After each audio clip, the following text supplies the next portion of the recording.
Alright, let's dive into my thoughts on the first 2 episodes of Agatha All Along, because there is a lot to unpack. Honestly, I had no clue how they were going to pick up after W Division, but wow, they really threw us back into Agatha's world with style. We're finally seeing Agatha Harkness get her moment, and I am here for it. The show picks up right after Wanda Maximoff's spell broke in W Division, and Agatha is still stuck thinking she's the nosy neighbor Agnes.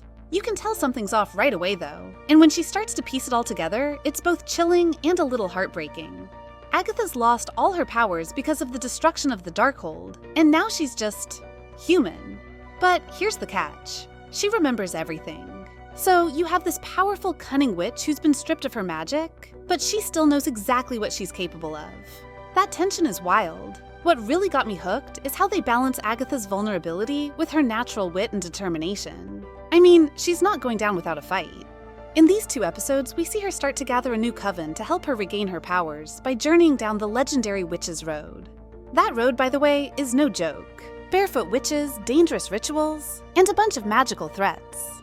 You can just feel the danger hanging over them, and I couldn't stop wondering what kind of power waits at the end of this journey. Also, let's talk about Rio Vidal, played by Aubrey Plaza. She's clearly got some history with Agatha, and I'm dying to know more. There's this intense energy between them, part romantic, part deadly, and when they're on screen together, you're just waiting for something explosive to happen. Rio is a force to be reckoned with, and you can see Agatha trying to keep her distance, but also being drawn back in. That line where Rio says, "I do have a heart, Agatha. It's black and it beats for you." I felt that. It's both haunting and weirdly tender, and I think it sets up their dynamic perfectly. The show also taps into some trippy crime noir vibes, with Agatha trapped in this detective fantasy that Wanda created for her. She's playing the role of a forensic detective, piecing together a murder case that doesn't even exist. It's such a mind bend for her, and you can feel her frustration building as she realizes her reality is fake. What's interesting though is that even though Agatha has lost her powers, she still holds on to her knowledge of dark magic. And when she starts assembling her new coven, you get the sense that she's not just trying to get her magic back. She's planning something big. One of the most surprising moments for me was the appearance of Wanda's body in Agatha's hallucination. It's like a shock to Agatha's system. Seeing Wanda, even though she's not really there, reminds her of everything she lost and what she's still capable of. And while we don't get a ton of screen time with Scarlet Witch, her presence is felt everywhere.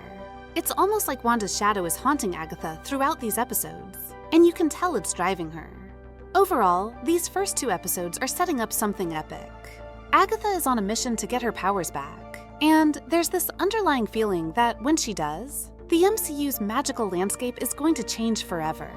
You can't help but root for her, even though she's not exactly the hero. There's so much mystery, magic, and that signature dark humor that makes Agatha Harkness such a compelling character.